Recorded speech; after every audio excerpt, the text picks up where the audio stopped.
इंदिरा गांधी के द्वारा थोपी गई जो इमरजेंसी थी 1975 में, वो भारतीय जनमानस के सीने पर एक ऐसा खंजर था जिसका दुष्प्रभाव आज भी पड़ रहा है। इंदू जी क्या हुआ आपको? इंदू जी क्या हुआ आपको? बेटे के मुंह में भूल नहीं पाप।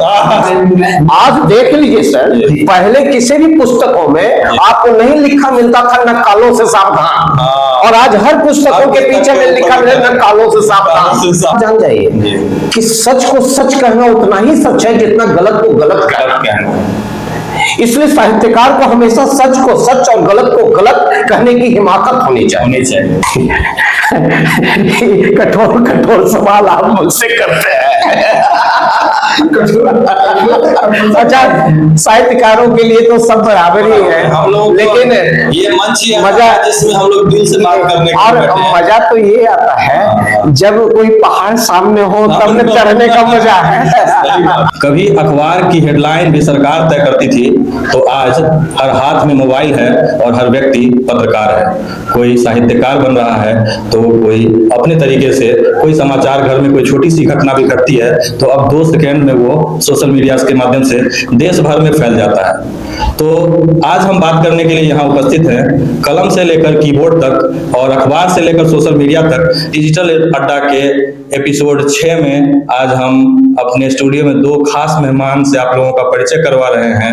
मोहन राकेश सम्मान से सम्मानित लगभग 350 से अधिक कहानियों के रचयिता और 6 से अधिक उपन्यास जो प्रकाशित हो चुके हैं और लगभग 13 उपन्यास इन्होंने लिखे और भी नाटकीय कितने सारे नाटक जो इनकी कलम से उद्धृत हुए हैं। और जब ये लिखते हैं तो सरस्वती इनके कलम पर स्वयं विराजमान रहती है। तो आज सर हम आपका स्वागत करते हैं अपने स्टूडियो में। आप हैं श्री राम बाबू नीरव जी पुपरी से, और हमारे साथ दूसरे महान हस्ती जो साहित्य जगत के ही नहीं बल्कि शिक्षा जगत के बहुत महान हस्ती कहे जा सकते हैं, श्री उदय सिंह करुणाकर सर हैं। और इनका सर का परिचय है कि किसी परिचय के मोहताज नहीं है। फिलहाल प्राचार्य हैं RK मिश्रा कॉलेज चंदौना जाले में। और अभी सर का ये एक और परिचय सर का हम आपसे बता दें कि सर काफी अच्छे वक्ता, लेखक और कवि भी हैं। तो आज सबका परिचय आप सबसे हो जाएगा, तो जुड़े रहिए आज हमारे साथ और सर से खास बातचीत में। लेकिन हम बात करेंगे इमरजेंसी से डिजिटल इंडिया तक, इमरजेंसी से डिजिटल इंडिया तक साहित्यकारों की नजर से समाज, क्योंकि बाकी दुनिया की नजर से, पत्रकारों की नजर से, अन्य लोगों की नजर से हम लोगों ने समाज को बहुत देखा है। और जो बड़ी मीडिया कंपनी है वो सिर्फ आप ये समझ सकते हैं कि पेड प्रमोशन ही करती है, लेकिन हमारे लोकल जो हम लोगों के बीच से जो लोग हैं वो जो साहित्य को उस समय में कैसा महसूस किए, अभी उस दौर में कैसा महसूस किए, आज कैसा महसूस कर रहे हैं, इन सभी बिंदुओं पर आज इन दोनों से हम लोग बात करेंगे। और आप सबके बीच में हमेशा हमेशा के लिए ये डिजिटल के रूप में उपलब्ध रहेगा। तो आपको जब मौका मिले तो पूरा पॉडकास्ट जरूर देखिए, इससे ज्ञान ही बढ़ेगा। और हम लोग शुरुआत करते हैं सर से। आज का एक महत्वपूर्ण प्रश्न है, हम लोगों ने इमरजेंसी नहीं देखा है, लेकिन आप वो आंखें हैं, आप दोनों जिन्होंने इमरजेंसी को देखा ही नहीं है, जिया है। तो कैसा था इमरजेंसी, जिसके बारे में बहुत सारी फिल्में बनी हैं, बहुत सारी कहानियां बनती है, कैसा था थोड़ा आप बताने का कृपा करें। चलो। इमरजेंसी सिर्फ राजनेताओं को तबाह नहीं किया, इमरजेंसी ने आम आदमी को, रोजमर्रा की जिंदगी जीने वाले लोगों को, इन सबको प्रभावित किया। बिल्कुल। जितने काल तक इमरजेंसी रहा उतने काल तक लोग भय के वातावरण में जी रहे थे। अपना पड़ोसी ही अपना शत्रु बन गया था। वो कैसे? जी बिल्कुल, वो बताइए जरा, जो कैसे पड़ोसी ही शत्रु थे। सबसे पहले मैं आपको उस ओर ले चलूंगा जो इमरजेंसी का बुनियाद कहा जाता है जी, और वो बुनियाद हमारे बिहार से। अच्छा। उसकी बुनियाद हमारे बिहार में पड़ी। वाह। छात्र आंदोलन जी, जो बाद में चल करके संपूर्ण क्रांति के रूप में परिवर्तित हो गया। जी। तो छात्र आंदोलन, छात्रों में जो असंतोष था, बिल्कुल, वो उबाल पर आ गया। क्योंकि जो हमारी व्यवस्था थी, हम राष्ट्रीय स्तर की व्यवस्था को ले जाएंगे। बिहार की व्यवस्था जो थी वो इतनी भ्रष्ट व्यवस्था थी, जितने भी वो उस दौर में लगभग 4-5 मुख्यमंत्री बदले गए, कांग्रेस का ही शासन था, लेकिन असंतोष इतना था छात्रों के बीच पहले कि वो उबाल पड़ा गया। शुरुआत हो रही थी 73 से 1973 से ही असंतोष पनपने लगा था छात्रों के बीच में, बिहार की बात कर रहा हूँ, राष्ट्रीय स्तर की। बिल्कुल। लेकिन यह असंतोष धीरे धीरे फैलता चला गया, और फैलता चला गया तो वो गुजरात, आसाम, तो छात्रों के बीच में असंतोष दे देगा। ये बिहार की नीति की चीज है। तो श्रीमती गांधी को लग रहा था कि कुछ गलत हो रहा है हमारे देश में, या तो हमारी पार्टी के विरुद्ध हो रहा हो, या हमारे विरुद्ध हो रहा हो, या हमारी व्यवस्था के विरुद्ध हो रहा हो। लखनऊ में उन्होंने अखिल अंतर्राष्ट्रीय युवा सम्मेलन का आयोजन करवाया। लखनऊ में उन दिनों लखनऊ के उत्तर प्रदेश के राज्यपाल थे अकबर अली। जब इमरजेंसी लागू हुआ 75 में, जब इमरजेंसी लागू हुआ तो राव जो है इंदिरा गांधी की आज वो प्राइवेट जैसे राव की टीम की पूरी ना गई। अच्छा। तो राव जो है तो बड़े थाना में गए, लेकिन नौ समाज नीचे का नाम जो कौन है जाते थे, तो क्या नहीं है यहाँ तो रहता नहीं, हम कहाँ से खबर मिली रहता नहीं, तो बाहर रहता है।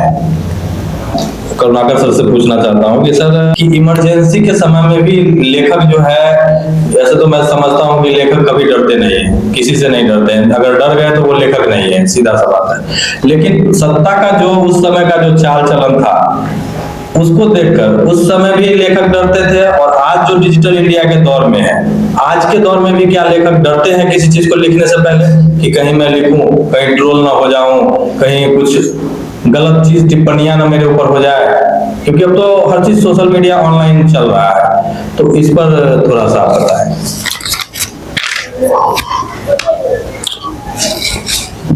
जी हाँ, इस चीज को समझने के लिए हमारे आदरणीय राम बाबू ने पृष्ठभूमि तैयार कर दी है। अब तो इस पृष्ठभूमि के ऊपर मुझे उड़ना ही है। बिल्कुल उड़ना। तो अब ये जिस पृष्ठभूमि के बारे में ये इमरजेंसी बता रहे थे, और जो आपका ये प्रश्न है, इस प्रश्न को बस थोड़े समय में उत्तर दे दूंगा, लेकिन इससे पहले मैं थोड़ा सा, चूंकि डिजिटल है, इसका दूसरा नाम डिजिटल इंडिया का मतलब है क्या कि अंकीय भारत, दूसरा नाम इसका हिंदी में अंकीय भारत है। तो अंक की जानकारी होनी जरूरी है, डेट की जानकारी होना जरूरी है। वैसे इमरजेंसी एक ऐसा शब्द है कि 3 बार भारत के इतिहास में अब तक इमरजेंसी लग चुका है। अच्छा। जिसमें एक बार जो भारत और चीन का युद्ध हुआ था 62 में, उस समय इमरजेंसी लगा 68 तक। और फिर इसके बाद इंडिया और पाकिस्तान के बीच, भारत और पाकिस्तान के बीच में युद्ध हुआ, वो थोड़े समय के लिए इमरजेंसी लगा, ये दिसंबर में, लेकिन लगा। तो ये तो युद्ध के कारण इमरजेंसी लगा या इमरजेंसी लगी, तो ये तो पचता है, कुछ लोगों को पच जाता है कि चलो भाई युद्ध था तो इमरजेंसी लगी। लेकिन ये जो तीसरी इमरजेंसी जो 25 जून 1975 में लगी, 77 तक, 21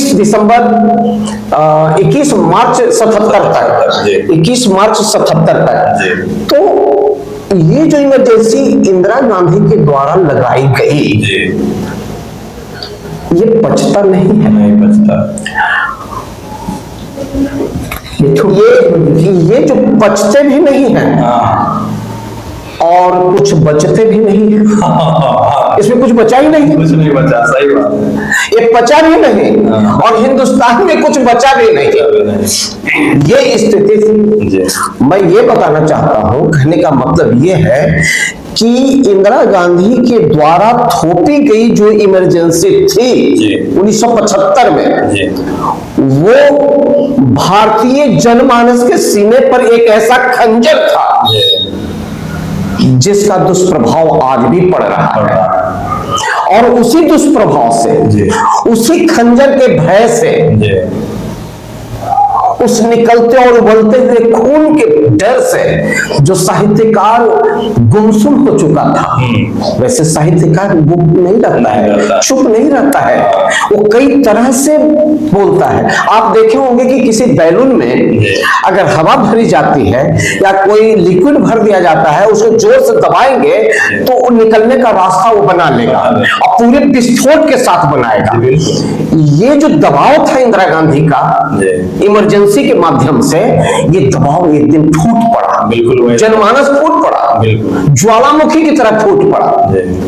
और साहित्यकारों की जो साहित्यिकता थी, कवियों की जो कविता थी, वो किसी किसी माध्यम से, अन्य अन्य माध्यमों के द्वारा मुखरित होना शुरू हो गई। कोई डर से, कोई उनके विरोध में आकर के, कोई घर में छुपकर, कोई बाहर निकलकर, कोई घर के मंच पर, कोई बाजार के मंच पर, तो कोई व्यंग के माध्यम से, कोई कविताओं के माध्यम से, नाटकों के माध्यम से, कहानियों के माध्यम से, कुछ न कुछ माध्यमों से वो साहित्यकार अपना साहित्य डर से ही सही, लेकिन मैं आपको बता दूं, जो प्रश्न आपका है कि उस समय साहित्यकार डरते थे, सही है डरते थे, मगर उनकी साहित्यिकता मरी नहीं थी, वो किसी न किसी रूप में मुखरित होते थे। आज का जो डर है वो उससे ज्यादा डर है आज, क्योंकि कल बाहर से डर था और आज अंदर से भी डर है। इसलिए मैं आपको बता दूं कि आज की दुनिया में साहित्यकारों को बहुत चलकर बचकर चलना पड़ता है, और बचना जो है, वो बचना जो है वही हमारा बचाव भी है। क्योंकि जो सच्चे लेखक होते हैं, राइटर होते हैं, राम बाबू नीरव की तरह, जो अपनी आत्मा की बात कहते हैं, मैं दूसरे शब्दों में इन्हें प्रेमचंद के रूप में भी देखता हूं, यथार्थ के पृष्ठभूमि पर इनकी कोई भी कविता हो या कहानी हो या नाटक हो या उपन्यास हो, आप उकेर कर देख लेंगे, पढ़कर देख लेंगे, उसकी पृष्ठभूमि यथार्थ की पृष्ठभूमि होगी। अगर कहीं कुछ कल्पना आती भी है तो वो उसमें एक सुगंध होती है, वो यथार्थ की होती है, इस मिट्टी की होती है सुगंध, भारतीय मिट्टी की होती है, गरीबों की होती है, लाचारों की होती है, बेबसों की होती है।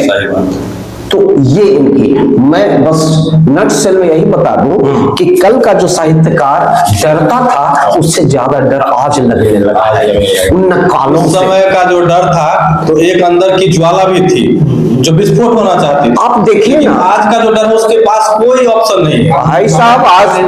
आज देख लीजिए सर, पहले किसी भी पुस्तकों में आपको नहीं लिखा मिलता था न कालों से सावधान, और आज हर पुस्तकों के पीछे में लिखा मिले न कालों से सावधान। अरे भाई, बचा क्या? सही बात। ये आज का साहित्य है। आज इमरजेंसी के दौरान के बारे में जो साहित्यकार की भूमिका जी, ये प्रसंग है, प्रसंग है। मैं बता दूं कि साहित्यकार कम से कम हमारी जानकारी में बिहार के जो साहित्यकार थे वो कितने निर्भीक थे, कितने निर्भीक थे, जिनके अंदर वो जोश था, वो जनमानस को ये बात जाननी चाहिए क्यों ऐसा हो रहा है। बाबा नागार्जुन का नाम कभी लोग नहीं सुने, एकदम कविताएं भी पढ़े। जब वो गांधी मैदान में जेपी का भाषण हो रहा था, सब संपूर्ण क्रांति का उन्होंने आह्वान किया, उस समय बाबा नागार्जुन उस मंच से कहते हैं, इंदू जी क्या हुआ आपको, इंदू जी क्या हुआ आपको, बेटे के मुंह में भूल नहीं पाप। जवाहरलाल नेहरू, संजय गांधी जी, बिल्कुल। इमरजेंसी लागू करवाने में संजय गांधी का नाम बहुत बड़ा हाथ है, बहुत बड़ा हाथ है। तो साहित्यकार ऐसे थे, लेनू थे, और उन्होंने स्टेज से बचाते से बता दिया। ये सही बात है। कि जिस समय इमरजेंसी लागू हुआ उस समय इंदिरा गांधी, इंडिया नहीं, वो सिर्फ इंदिरा दिखलाई पड़ती थी। कोई इंडिया नहीं बोल सकता है, इंडिया मीन्स इंदिरा। उस समय INDIA नहीं था, उस समय था DRA, इंदिरा। INDIA नहीं, वो था INDRA, इंदिरा, सिर्फ इंदिरा। एक काला इतिहास रहा है। देवकांत बरुआ ने कहा था India is Indira, Indira is India. बिल्कुल, ये तो बहुत पेपर में भी हेडलाइन बनता था, ये हेडलाइन बनता था। बिल्कुल। तो सर ये बहुत अच्छी बात कही। मैं कहीं आपके बारे में सुन रहा था कि जब ये इमरजेंसी घोषणा हुई थी उससे पहले से ही आप बहुत दिन पहले से लिखते जा रहे हैं। एक कहानी आप लिखे थे, जैसा मैंने सुना है, कि बुधिया की माँ। क्या ये उसी समय में लिखे थे या उस टाइम का ही कहानी था या बाद का? ये समझिए तो मेरी ये प्रथम कहानी है। और समझ जाइए कि प्रेमचंद से प्रेरित कहानी, उनकी जो वाचक में ये उसका एक दिन जी, उसी से उसकी एक रात, उसकी रात, अभी बच्चों को पढ़ाया जाता अभी भी गवर्नमेंट स्कूल। उससे ही व्यक्ति, और ये कहानी मैंने लिखी थी 19 वर्ष में। अच्छा, आपको पहले ये बता दूं कि मैंने जो शुरुआत की अपनी साहित्य की यात्रा की, वो नाटकों से शुरुआत की। अच्छा, बचपन से ही, मतलब किशोरावस्था से ही नाटकों रंगमंच से मेरा ये और मैं सोन लिखित तंबाकू से 2-4 लड़कों को जुटा करके एक चौकी रख दिया अपने। बिल्कुल, ये उससे मसी। और मेरा एक प्रश्न है इसी से जुड़ा हुआ कि चूंकि हम लोग बात कर रहे हैं इमरजेंसी से लेकर और डिजिटल इंडिया तक, तो हम अभी तो डिजिटल इंडिया के दौर में दौड़ रहे हैं और काफी बुलेट ट्रेन की बात भी हो रही है। तो आपके जो कहानी के पात्र हैं वो बुधवा की माँ आज के समाज में भी वो जीवित दिखाई दे रही है, बस इसको थोड़ा ग्रामीण परिवेश में आप चलिए। आज हमारा क्या हो गया, डिजिटल इंडिया का कार्यक्रम भी हो रहा है। हाँ बिल्कुल, कोई तो मत नहीं है कि हम डिजिटल इंडिया में जी रहे हैं। शहर में भी 2 भाग है, एक भाग है जो शहर में ग्रामीण क्षेत्र का जीवन जी रहा है और एक भाग है जो काफी अपर जीवन जी रहा है। वहाँ भी है, तो ग्रामीण क्षेत्र आप भी चले जाइए, अधिक चले जाइए, वो है, वो देखने को मिलेगा। बिल्कुल, भूपतियों द्वारा जुर्म ढाया जाता है जी, बड़े बड़े मतलब सुदखोरों द्वारा जुर्म ढाया जाता है। आज भी वो कायम है, पता नहीं है। तो जो समाज हमारा पहले था वो समाज आज भी है, भले ही उसे छुपाया जाता हो राजनीतिक दबाव में, चाहे जो भी हो, लेकिन वो सच अभी भी है, अभी भी भूखमरी है, नहीं है तो बात नहीं। सही एक बहुत ही इसी चीज से जुड़ा हुआ है हम लोगों का प्रश्न कि सर इसमें ये बताया जाए कि पहले निर्भीक साहित्यकार हुआ करते थे, निर्भीक पत्रकार हुआ करते थे। आज की जो पत्रकारिता है और आज का जो वो निर्भीकपन जो खत्म हो चुका है, सत्ता से सवाल पूछती थी निर्भीक होकर के, अखबार का फ्रंट लाइन पे प्रश्न होता था। आज के दौर में वो सब कुछ गुम हो गया है। तो मेरा यही प्रश्न है कि साहित्य जो है, साहित्य या पत्रकारिता, वो सत्ता से सवाल पूछती है, पहले भी पूछती थी, आज भी पूछना चाहिए, या अब मौन रहना जरूरी हो गया है? सत्ता से सवाल पूछती है अभी भी, या जरूरी हो गया कि मौन रहा जाए? आपका ये जो प्रश्न है जी, बहुत खूबसूरत प्रश्न है, साहित्यकारों के लिए भी और पत्रकारों के लिए भी और सत्ता के लिए भी, तीनों के लिए, सत्ता के लिए भी, पत्रकारों के लिए भी और साहित्यकारों के लिए भी। सत्ता का मतलब यह नहीं होता कि अपनी सत्ता को पत्रकारों और साहित्यकारों और आम लोगों पर काबिज कर देना गलत तरीके से। जी, अगर ऐसा होता है तो सत्ता सत्ता नहीं होती है, फिर वो सत्ता को बदलना पड़ता है। बिल्कुल, वो सत्ता मेरे लायक नहीं है, समाज के लायक नहीं है, साहित्यकारों के लायक नहीं, पत्रकारों के लायक नहीं है। और जब पत्रकार ही अपनी कर्मठता को अपने कर्तव्यों को छोड़ दे, सत्ता से सवाल पूछना बंद कर दे, जो उचित सवाल है वो पूछना बंद कर दे।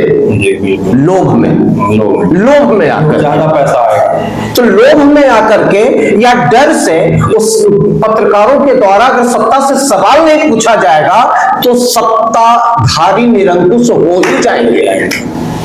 और दूसरी बात, साहित्यकार अगर अपनी लेखनी से आग नहीं उगलेगा उसके विरोध में, गलत के विरोध में, अगर आग नहीं उगले, क्योंकि एक चीज आप जान जाइए कि सच को सच कहना उतना ही सच है जितना गलत को गलत कहना।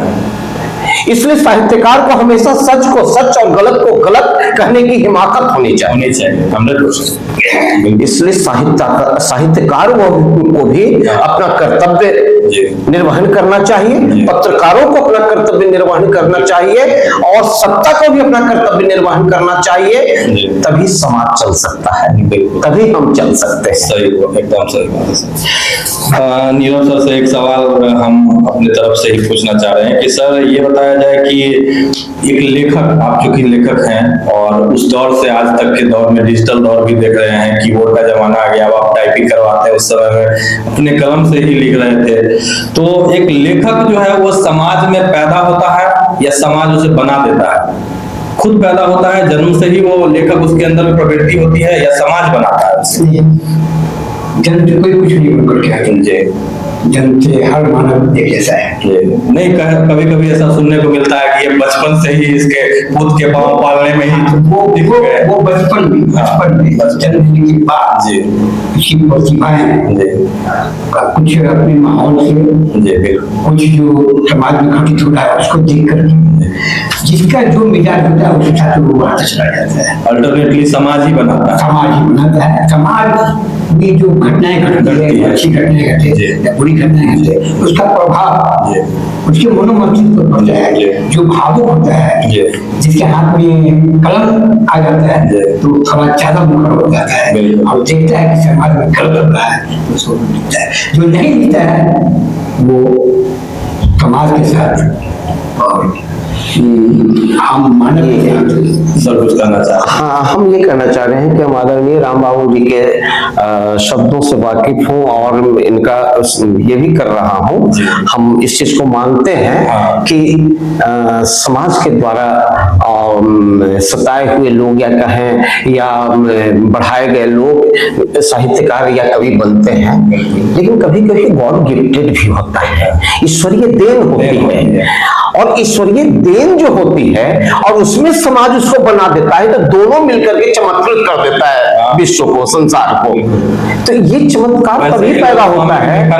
अब जैसे हमारे राम बाबू आदरणीय ने कहा कि मैं ज्यादा पढ़ा लिखा नहीं, तो फिर आपसे पढ़े लिखे आपसे अच्छे क्यों नहीं है? अच्छे क्यों नहीं लिखते हैं? इसका मतलब कि आपके अंदर में ईश्वरीय शक्ति है, जो आपको, तो ईश्वर की शक्ति जो बहुत गिफ्टेड है वो, और प्लस आपकी मेहनत और समाज के द्वारा वैसी घटनाएं घटती हैं कि आप मजबूर हो जाते हैं लिखने के लिए। और ये तीनों जो प्रक्रिया है, आपका समर्पण, समाज के द्वारा दिया गया वो कष्ट और ईश्वर की कृपा, ये तीनों मिलकर के क्या होता है कि चमत्कार पैदा करता है। कई बार तो ईश्वर की कृपा से हर मानव कई बार तो सर खूबसूरत इंसिडेंट्स भी समाज में होते हैं, हमेशा सही नहीं खूबसूरत और भी बना देता है। कहानियां भी मजबूत है, वो लोग रंग को देख के कविताएं लिख जाती हैं। कुछ ऐसी चीजें हैं कि बहुत गिफ्टेड मानी जा सकती है, ईश्वरीय देन मानी जा सकती है। हास्य कवि कैसे पैदा हो जाते हैं? बल्कि ईश्वरीय देन तो हम सभी हैं, मनुष्य रूप जो है वो ईश्वरीय देन है, पशु रूप जो है ईश्वरीय देन है। बिल्कुल, तो वो तो है, ईश्वर को इनकार किया नहीं जा सकता, उसको नकारा नहीं जा सकता। लेकिन प्रतिभाएं बढ़ती है अपने माहौल से, अपने वातावरण से।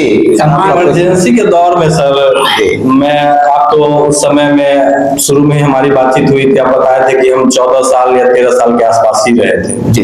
लेकिन लिखने की शैली उसी समय से थी। जी हाँ। कोई एक ऐसी घटना या कोई ऐसा इंसिडेंस या आपका पर्सनल कोई रोल रहा हो इस इमरजेंसी के दौरान, जी, उसका थोड़ा जिक्र किया जाए, क्योंकि बच्चों को, आज के जो दौर के बच्चे हैं उन्हें कुछ भी पता नहीं है, सिर्फ वो फिल्में देखते हैं और जानते हैं, बस उतना ही है। उन्हें उस समय का थोड़ा सा आभास कराइए बस। इसको जानने के लिए आपको जानना पड़ेगा मेरा जन्मदिन क्या है। हाँ मेरा जन्मदिन है 4 जनवरी 1962। जी। और आपका इमरजेंसी जो इंदिरा गांधी वाली जो इमरजेंसी जो थोपी गई वो 77 की बात है श्रीमान। आप 75 में, लेकिन मैं 77 की बात कर रहा हूं जिसमें संपूर्ण आंदोलन लागू हुआ था जेपी के मूवमेंट के द्वारा। तो मैं 77 की बात कर रहा हूं जी। तो उस समय जेपी मूवमेंट था और मैं उस समय, मेरी उम्र कितनी होगी, 13 से 14 वर्ष जोड़ लीजिएगा तो लगभग वो आ जाएगा 14 वर्ष। उस समय मैं हाई स्कूल में पढ़ा करता था। जी जी। और उस समय जो मैंने बताया पहले कि जो भय था, जो डर व्याप्त था, वो मुझे याद है, बचपन की बात मैं बता रहा हूँ, बिल्कुल आंखों देखी। जमशेदपुर में मैं रहा करता था, इधर उधर नहीं, मैं जमशेदपुर में ही पढ़ा करता था। बीबीएम हाई स्कूल टाटा नगर में पढ़ते थे, बर्मा माइंस में रहते थे। मेरा क्वार्टर नंबर था 14। बगल में एक हमारे डॉक्टर थे, उनके बगल में रहते थे हम, बर्मा माइंस डिस्पेंसरी रोड में। तो वहां बर्मा माइंस के बाजार में वो भूख हड़ताल हुआ करती थी, ये 77 में। और 2 व्यक्ति को भूख हड़ताल करना पड़ता था प्रतिदिन। अच्छा। और वहां डॉक्टर आते थे, और तो हमारा नंबर आ गया था, मैं भी भूख हड़ताल में आ गया था, और उसमें मैं था और मेरे एक बड़े भाई साहब जो डॉक्टर थे, यहाँ आपके उपरी में भी डॉक्टर रहे हैं, अब तो रिटायर्ड हो गए, डॉक्टर एच.एन. शर्मा, हृदय नारायण शर्मा, और मैं उदय सिंह। तो ये दोनों हम लोग भूख हड़ताल में थे। मेरा 24 घंटे का भूख हड़ताल था और उनका 36 घंटे का भूख हड़ताल था। वो इंटर में पढ़ते थे, उसमें बर्कस कॉलेज में टाटा। अच्छा। तो जब हम बैठे हुए थे हम दोनों, उसी समय पुलिस की गाड़ी आ गई, पूरा चितकबरा जिसको कहते हैं, वो सब एकदम राइफल उफल लिए हुए और पूरा एकदम टेंट समियाना सब इधर उधर करने लगा। तो वो जो मैंने देखा, कुछ लोग भाग रहे थे, कुछ लोग अड़े हुए थे, कुछ लड़ रहे थे, और वो कह रहा था उठो भागो, ये बच्चा मर जाएगा, ये हो जाएगा, ये उसको भूखा कर दिया, कुछ खाया पिया नहीं है, 12 घंटे से 12 घंटा हुआ था, 24 घंटे का था मेरा। तो वो शाम में आया, वो सब करने लगा, लेकिन फिर हम लोग भाग गए, अब फिर आकर के बैठ गए उस समय। तो ये इस तरह का चलता था, ये जुनून। छात्र आंदोलन जो मालूम हुआ तो ये टावर चौक पर हम लोग भी भूखा हड़ताल पर बैठा करते थे। 16 महीने पढ़े की थी भूखा हड़ताल। और जब वो इमरजेंसी लागू हुआ तो कुपुल में सबसे पहली गिरफ्तारी देने वाले मेरे बड़े भैया रामनाथ जी के सवाल होते थे, कर्पूरी जी के शिष्य थे। तो ये तो यहाँ गिरफ्तार कुपुरी में पहली गिरफ्तारी होने की हुई थी, और सबसे ज्यादा जेल में रहने का ये पिंजी को गौरव प्राप्त है। इसमें गौरवान्वित हैं। वो उस काल में जो भी लोग गए वो सब तो स्वतंत्रता सेनानी के बाद ये वो पटना से लौटे थे। स्टेशन पर जैसे पीछे पटना से इनके पीछे और जैसे ही वो यहाँ उतरे स्टेशन पर दबोच लिया गया। वहाँ से खबर आया बिठा ऐसे जा रहे कंप्लीट हो रहे उनके पास। उसी रात में जिस दिन उनकी गिरफ्तारी, उसी रात में पटना से कर्पूरी जी आए यहाँ और हमारे पहले भी वो कर्पूरी जब भी आते थे तो मेरे घर में उठाया करते थे। उनको मेरी माँ के हाथ की वो मछली बहुत पसंद था, मछली बहुत खाते थे, तो ये रघुनाथ की माँ के हाथ का मछली खाऊंगा। तो उस रात में आए, छुट्टी छुपाते 2 बजे रात में कर्पूरी टाकले और वो हमारे देखा ही हुआ तो उनको आगे बिल्कुल तनहा हुआ है, केवल खटखटाने लगे। तो बाहर में हमारे पिताजी सोते थे सभी उनको शादी नहीं थी, और एक रूम बाहर नहीं था, उसमें हम लोग सोते थे। सभी तो पहचान गए हमको किसी भी तरह से, मतलब उस पार पहुंच पाई चढ़ा था उस पार नेपाल। 2 बजे रात में हम लोग चौथे लिए पुलिस का गश्त लिए तो नवल जी जो चनपुरा बन चुके हैं, विधायक बन चुके थे नवल जी भी उनसे जुड़े हुए थे। तो हम लोग नवल जी के घर पर हम लोग पहुंचा। नवल जी भी अब तक से हैं। तो नवल जी उनको पास पार करवा दी। बताइए कर्पूरी ठाकुर जी तक को अपने पुपड़ी में आकर ये सब अगर लोग कितना मतलब रोमांचक कर देने वाला बात है। और ये सब अगर ब्रॉडकास्ट करेंगे सुनाएंगे तो लोग कहेंगे मजाक कर रहा है। मजाक नहीं है, ये 100% सत्य है। ये इमरजेंसी, ये बुजुर्ग की जो आंखें कह रही है वो उसमें कुछ भी मजाक नहीं है। इमरजेंसी में जो प्लास्टिक हम लोग ने खोआ है आज का नौजवान नहीं भूल सकता है। आज 50 वर्षों के बाद जो ये बात शायद कानो कान पुपड़ी के बच्चों को क्या बड़े बड़ों को नहीं पता होगी, जो कर्पूरी ठाकुर जी पुपड़ी आकर के इनसे राहत मांगते हुए नेपाल बॉर्डर पास करने के लिए जो इनको इनसे एक तरह से राहत ही दिया इन्होंने, क्योंकि उस समय में ये फोन का जमाना नहीं था कि हाँ फोन कर दिया हमारा हमारे हैं और आप व्यवस्था बनाए रखिए हमको क्रॉस करवा दीजिए। कितनी मशक्कत हुई होगी उसका अनुभव करिए, अंदाजा करिए। और इसी से पैदा होता है एक साहित्यकार और एक लेखक, एक कहानीकार।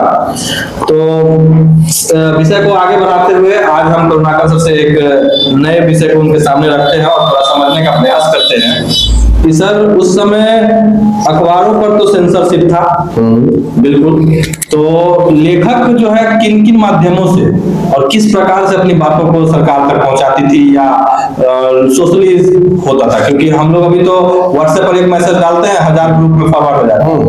उस समय की थोड़ी बातों को बताइए। देखिए, मैंने आपको पहले भी बताया कि साहित्यकार हो या जनमानस का कोई व्यक्ति हो, वो सब सहमत था। अपना अपना तरीका था बात करने का और किसी न किसी माध्यम से अपनी बात दूसरों तक पहुंचाता था। वो साहित्यकार हो या कवि हो या कोई आम जनता हो, सामने आकर के सरकार के विरुद्ध कहने की ताकत किसी में नहीं थी। अगर थे तो वो जेपी थे, जिनको भी जेल का भुगतना पड़ा, जेल भुगतना पड़ा भाषण करके और सोए हुए थे और रात में उठा करके ले। अब मैं आपको बताना चाहता हूँ कि आपका प्रश्न था कि साहित्यकार किन माध्यमों से। देखिए, वो अपने व्यंग्य के द्वारा ऐसी कहानियां लिखते थे जो एक व्यंग्य होता था, लेकिन वो व्यंग्य वो सीधे सरकार पर जाकर गिर रही थी, क्योंकि उसको सोचने के लिए इसको कहते हैं साहित्य में व्यंजना। अभिधा में बात नहीं करता था साहित्यकार, उसमें व्यंजना में बात करता था। अभिधा में डायरेक्ट बात होती है, अब व्यंजना में वो दिमाग लगाना पड़ता है। लेकिन उस दौर में बहुत कम लोगों के पास दिमाग था कि दिमाग लगाए, क्योंकि दिमाग ही उड़ चुका था।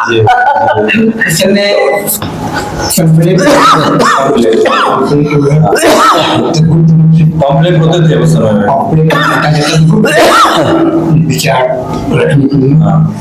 लोगों तक बाई हैंड पहुंचाया जाता था। हम लोग भी विजिट करते थे, चिपकाइए पोस्टर चिपकाइए। उसी दौर में हमारी पत्रिका थी वो हमने एक आलेख बात की लिखा था इस पर मेरा एक जो आप बात कर रहे हैं यही प्रश्न, अगला प्रश्न आप ही से यही। लेकिन यहाँ पर मैं रोक रहा हूँ, प्रश्न इनसे होगा। मैं आपने जो प्रश्न साहित्यकार कैसे, कभी साहित्यकार और कभी रो करके भी अपने आंसुओं के माध्यम से भी कह देता था, कभी मौन होकर के अपनी बात को रख देता था, और कभी शब्दों के द्वारा रखता था, और कभी तो ऐसे शब्द लिखते थे जैसे उस समय मैंने लिखी थी पंक्तियां, कभी कभी मैं यहाँ मंचों पर बोल देता हूँ कि तुम आंखों से ना पिलाओ तो कोई बात नहीं। अब देखिए ये कौन वर्ड देखिए, तुम आंखों से ना पिलाओ तो कोई बात नहीं, अश्क भी पी लेते हैं पीने वाले। जिंदगी जार जार, उस समय की लाइफ कैसा था तो आप समझ सकते हैं 77 में। तो जिंदगी जार जार हो जाए मगर जिंदगी भी जी लेते हैं जीने वाले। कोई अश्क निकल न जाए सीने से, सीने भी सी लेते हैं सीने वाले। ऐसी आती, ऐसा साहित्यकार था। तो इसी से जुड़ा हुआ सर प्रश्न है नीरव सर आपसे कि आपने कोई ऐसी उस समय में या अब तक के लाइफ में, जब से आपने लिखना शुरू किया अब तक, कोई ऐसा लेख का चर्चा जिक्र किया जाए जिसको आपने लिखा तो पूरे दिल से था, लेकिन उसको आप लोगों के सामने बीच तक नहीं ला पाए, क्योंकि अगर लाते तो शायद किसी बात का डर आपके मन में हो कि ये नहीं लाया जा सकता है, लिखने का तो मन हुआ लेकिन नहीं लाए। लिखने का मन नहीं हुआ, मैंने लिखा, लिखे और वो पब्लिश नहीं हो पाया या ला नहीं पाए, नहीं वो पब्लिश नहीं हो पाया। समाज तक नहीं ला सके।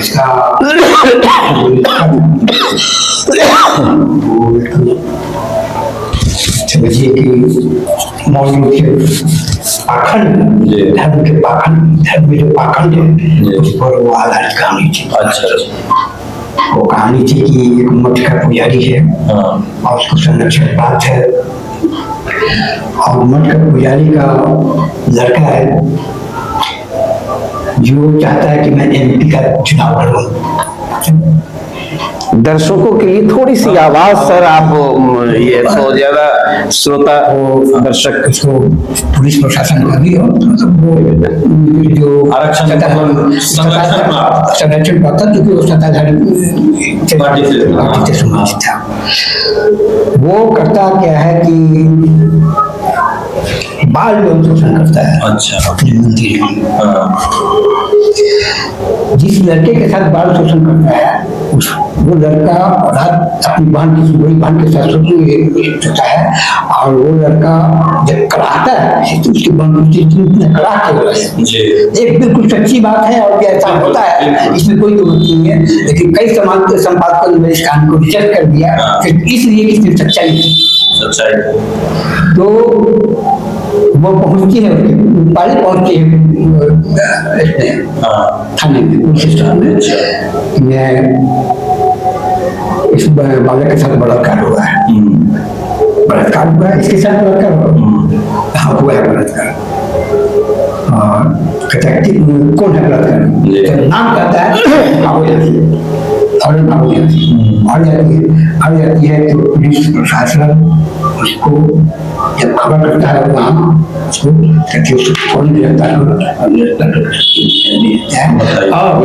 और उसके माता पिता भी उसका पक्ष नहीं लेते हैं, क्योंकि वो धार्मिक मामला था, धर्म से जुड़ा हुआ मामला था। एक मठ का जारी कैसे ऐसे कर सकता है, ये अंधविश्वास। अभी तो ऐसा लाखों देखने को मिल रहा है, सबसे बड़ा नमूना है जिसको जी। दौर से जहाँ से हम लोग बात कर रहे हैं, इमरजेंसी के दौर से अब में जो साहित्य है वो पहले से कमजोर हुआ है या और धारदार हो गया है, क्या है, या पहले ज्यादा धारदार था या अब ज्यादा धारदार हो गया है? पहले का साहित्य और अब के साहित्य में फर्क तो है, अंतर है, और अंतर क्या है समझना उसी को है। हम वही हैं, हमारी आत्मा वही है, सोच वही है, केवल एक्सप्रेशन अलग अलग है। उस सोच का एक्सप्रेशन बदल गया है, क्योंकि समाज बदल गया है, हमारी स्थितियां बदल गई है, परिवेश बदल गया है, लोग बदल गए हैं, मानसिकता बदल गई है। तो उस समय का जो साहित्य था वो था कि सच को कहने में कोई डर नहीं। 77 की बात मैं नहीं कर रहा हूँ, उसके पहले की बात कर रहा हूँ, लेकिन 77 में तो डर हो गया था, लेकिन उसके पहले और उसके बाद की बात कर रहा हूँ। और अब की बात मैं कर रहा हूँ कि आपको डरना ही होगा, क्योंकि सच को सच बोलना पाप है, सच बोलना आज पाप है। सच आज की बात है क्या कि सच मैं कैसे बोलूं, ये मेरे बाल बच्चों की बात है, और कल था क्या कि सच कैसे नहीं बोलूं, ये मेरे बाल बच्चों की बात है। बस यही फर्क हो गया है। मैं बोलूं? जी बिल्कुल, जी बिल्कुल। मैं अपनी बात कर रहा हूँ कि मैं बराबर प्रयास ये करता रहता हूँ कि सच लिखूं। आज का माहौल ये है कि लोग पुरस्कार पाने के लिए, ओहदा पाने के लिए, साहित्यकारों की बात नहीं कर रहा हूँ, ओहदा पाने के लिए और सस्ती वाहवाही लूटने के लिए जब लूटने लग जाते हैं, अपना जमीर बेच देते हैं, सब कुछ बेचने बताइए। तो ये साहित्यकार नहीं, साहित्यकार तो वो है जो सच को सच लिखे, बिल्कुल निर्भीकता से लिखे। आप हमेशा प्योर रहिए, आप पर तो पूरा जनरेशन भरोसा करता है। आगे आने वाला जनरेशन भी। और साहित्य का अर्थ ये भी है जो समाज के लिए हितकारी हो। वही बात और सत्य हमेशा हितकारी रहा है। सत्ता के साथ पटरी से पटरी मिला के नहीं चलते। अगर आप चल रहे हैं तो आप अपने साथ और अपने बच्चों के साथ खतरा है। पति में मैंने लिखा इस बात को देखना कि सच को सच लिख दिया अफसाने में, सच को सच लिख दिया अफसाने में, मैं गुनाहगार हूं जमाने में। बताइए क्या बात है। सच लिखने वाले गुनाहगार हो जाते हैं। आज की जो परिस्थिति है उस परिस्थिति में आम आदमी के बीच नहीं और सत्ताधारी के बीच में। जी बिल्कुल। श्रीमान, इनके बातों को समझना कि इनकी समझ को समझना भी एक समझ है। सही बात। समझे ना समझ समझ को समझना तो बिल्कुल एक समझ है, क्योंकि हम लोग इनकी बात और जो ना समझे वही संसार में अनाड़ी है। सोशल मीडिया जो अभी चल रहा है, अभी का जो जनरेशन है, या तो सोशल मीडिया का है या एआई का जो दौर का है। अभी जो लेटेस्ट अब आ गया है कि एआई का दौर है, लेखकों की जो भूमिका है वो कम कर दी है, आपको महसूस हो रहा है? सोशल मीडिया लेखकों की भूमिका उन्हीं लोगों की कम हुई है, मैं ये बता देता हूं, उन्हीं लोगों की कम हुई है जो उस बैसाखी पर चला करते हैं। बिल्कुल। और जो बैसाखी पर चला करते हैं वो दौड़ नहीं सकते। नहीं दौड़ सकते। तो जो मीडिया को लेकर के सोशल मीडिया एआई के माध्यम से अपनी कहानियों को लिखना, कविताओं को लिखना, ये बैसाखी से जो चल रहे हैं वो कभी दौड़ नहीं सकते। और जो ओरिजिनल साहित्यकार है, जो सचमुच साहित्यकार है, वो किसी बैसाखी की जरूरत नहीं समझता।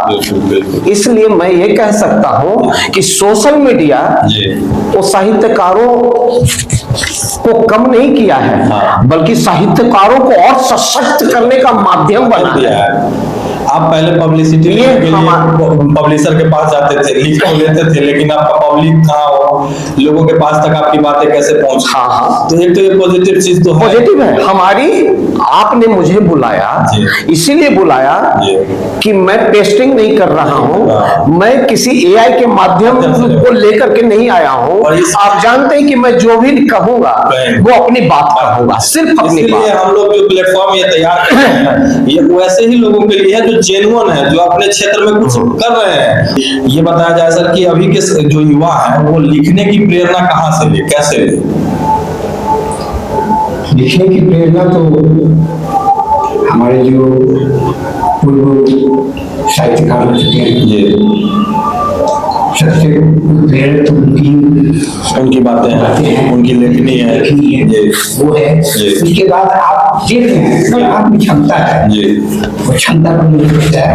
अगर आपकी क्षमता है तो आप अपने आसपास जो कुछ भी देख रहे हैं, अच्छा या बुरा, उसको कलमबद्ध कीजिए, वही आपकी लेखनी मिल जाएगी, वही आपको ऊपर की ले जाएगा।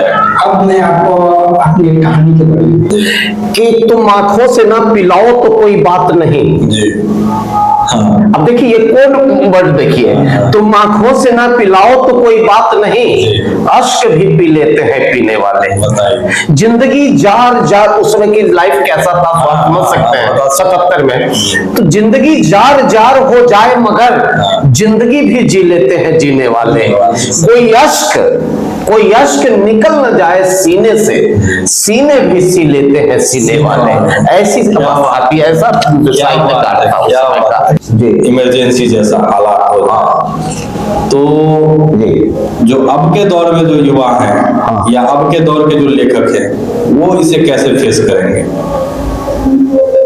सवाल किनसे है? आप ही से सर। कठोर सवाल आप मुझसे करते हैं।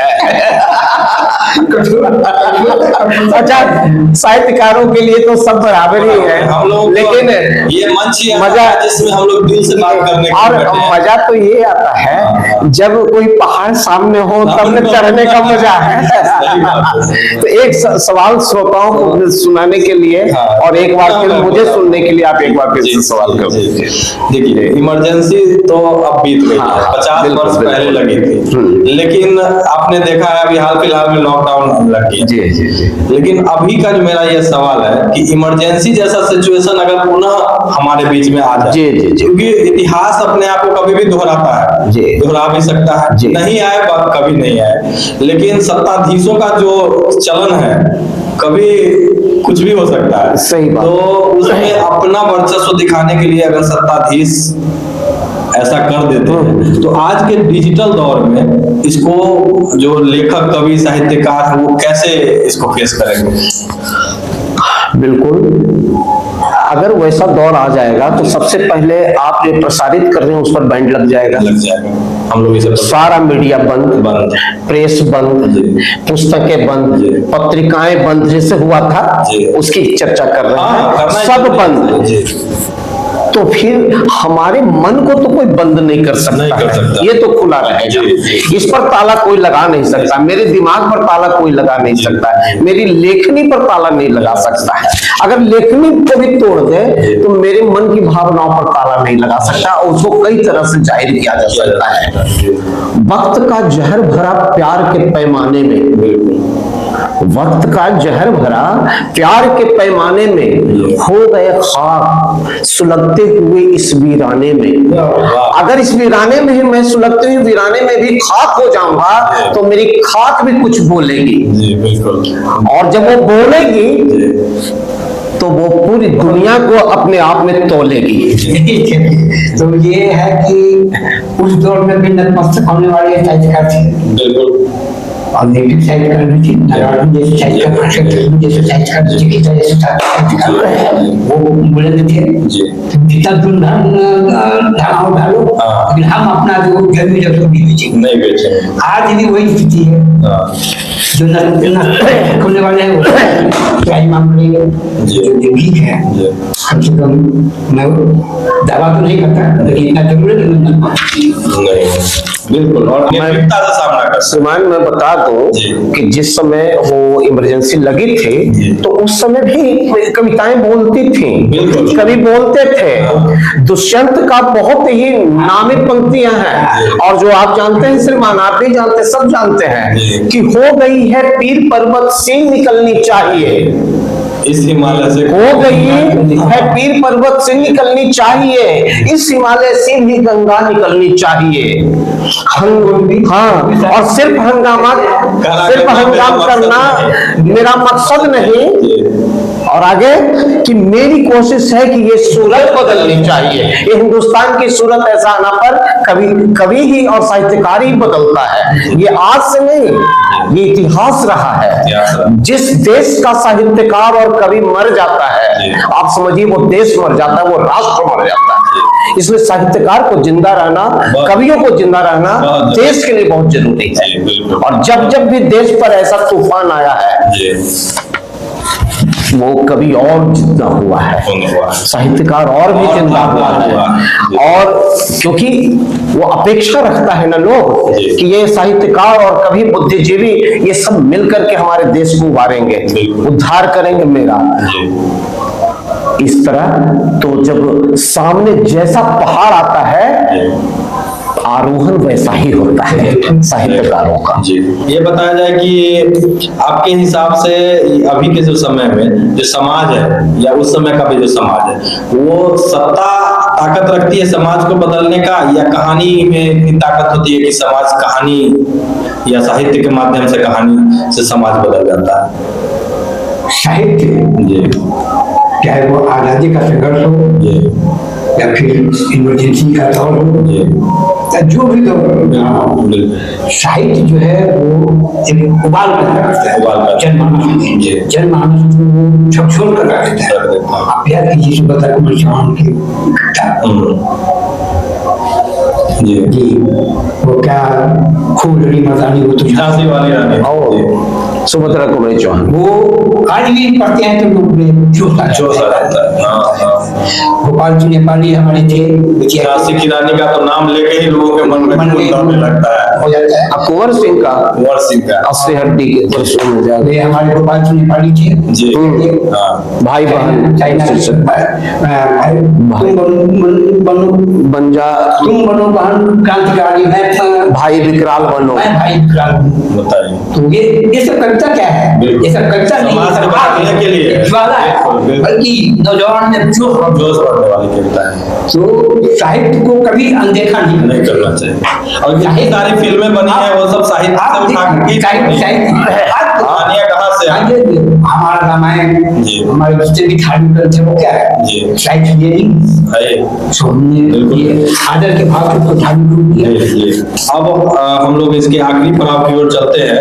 एक आप आज के युवाओं को प्रेरणा दें, ऐसी बातें आप दोनों से हम आग्रह करेंगे कि वो अपनी बातों को लिखना शुरू करें। क्या करें कि वो अपनी बातों को, क्योंकि लिख नहीं पाते हैं, मन में तो बहुत सारी तकलीफें हैं। एक लेखक पहले खुद की बातें लिखना शुरू करेगा तभी वो लेखक बनेगा जी। आज मेरे मन में ये भाव आया है कि मैं ऐसा कोई कार्यक्रम करूं जिसमें हर मंच के लोगों को अपने पास तक लाऊं, तो मैंने उसको पटल पर लाने का कोशिश किया है, तभी वो आ पा रहा है। तो आपका इस प्रश्न का पहला उत्तर कौन देगा?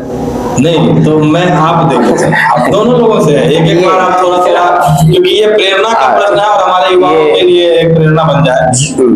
युवाओं को प्रेरणा देने की बात है। वैसे आज के युवा को प्रेरणा देना ये मुझे ऐसा लगता है कि टेढ़ी खीर है। लेकिन क्योंकि युवा, हाँ, तो मैं ये बताना चाहता हूँ युवाओं को, विशेषकर युवाओं को, और अगर उनके गार्जियन सुन रहे हो तो वो लोग भी सुने और बच्चों में वो चीज, आज की दुनिया है ना, आज के बच्चे जो हैं वो बाहर की दौड़ लगाते हैं। हम थोड़ा सा शांति से सोचें कि अपने लाइफ को टू द पॉइंट करें। तो अगर करेंगे तो आज के युवा वर्ग जो है वो बाहर की ओर दौड़ता है, और कल का युवा था वो अपने अंदर की ओर दौड़ता था। बाह्यवाद का भी बहावा। तो अब ये बाहरी दुनिया की जो दौड़ है वो उस युवा को अशांत कर देता है, और साहित्य को चाहिए शांति। और जब तक वो अपनी ओर नहीं दौड़ेगा, अपनी ओर नहीं आएगा, ठीक ऐसे समझिए कि वैसे है वो बाहरी दुनिया की ओर दौड़ रहा है, वो फैल गया, उसका दिमाग फैल गया, उसका हार्ट, सब चीज फैल गया।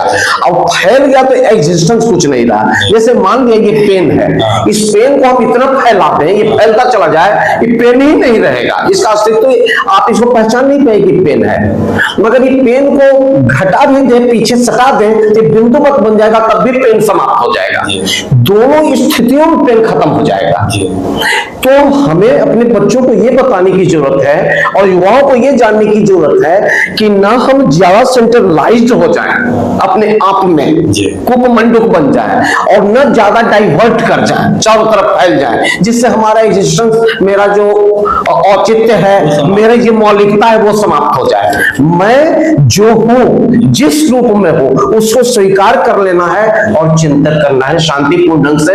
मैं समझता हूं कि यही काफी है उसको बनने के लिए। सही बात। सबसे जरूरी बात इसमें ये है, साहित्य की बात आपने की, युवाओं को शिक्षित बनाना चाहिए। हाँ बिल्कुल। तो अधिकांश युवा ये सोचते हैं कि कैसे होगा, कैसे होगा, कैसे होगा, ये नकारात्मक सोच है। क्यों नहीं होगा, ये सकारात्मक सोच है। राम बाबू ने कभी नहीं सोचा था वो 35 किस्त के लिख देगा। अभावग्रस्त रहते हुए भी मैंने इस काम को किया। और सबसे बड़ी बात ये कि मेरे मित्रों को सहयोग से, सामाजिक सहयोग से, जैसे भी हो वैसे मेरे पुस्तकों का प्रकाशन हो रहा है। ये सबसे बड़ी उपलब्धि है। तो दोस्तों ये वो लेखक हैं जो समाज में उस समय से लिखते आ रहे हैं जब हमारा देश आजादी के बाद से नया नया नवल एक तरह से कर सकते हैं कि विकास शुरू ही हुआ था, और आज तक लिखते जा रहे हैं। आज भी इनकी कहानियां जो है वो, और जो उपन्यास है वो प्रकाशित होती जा रही है लगातार। और आप सभी को इनसे शिक्षा लेने की जरूरत है कि कोई भी फील्ड जो है वो खराब नहीं होता है, और साहित्य का फील्ड तो ऐसा है जिस दरिया में आप गोता लगाना शुरू करेंगे तो इसका कोई एक समंदर है, जो जितना आप गोता लगाएंगे उतना नया मोती मिलता ही रहेगा। तो इन्हीं शब्दों के साथ आज का ये कार्यक्रम हम समाप्त करते हैं। हम अपने दोनों सबका बहुत बहुत धन्यवाद करते आपको भी हैं। बहुत बहुत नमस्कार, हमारे और श्रोताओं को भी, धन्यवाद। 1 घंटा से ज्यादा का दर्शकों को कार्यक्रम भी रहा। मेरा नमस्कार जी, बहुत और बेहतरीन। आज तक का आज मेरा 6ठा एपिसोड है और इसमें सबसे बड़ा एपिसोड आज ही का है ये। गंगा बहती रहे बिल्कुल और बहती अनवरत रहे। बहती रहे, और तब तक बहती रहे जब जी। तक गंगा रहे, तब तक बहती रहे। बिल्कुल। तो मैं और हम इन्हीं शब्दों के साथ दोनों लोगों के लिए अब लेखक को और क्या दिया जा सकता है? तो हम लोग दो में से क्या तुम्हें चाहिए, कलम या की तलवार? बस हैं? वो हमने बस बहुत ही छोटा तलवार ये एक पेन है जिसे हम अपने नीरव सर को, और अगली कहानी की शुरुआत इसी से करते हैं। बहुत अच्छा रहेगा, मेरे लिए भी एक खुशी की बात होगी।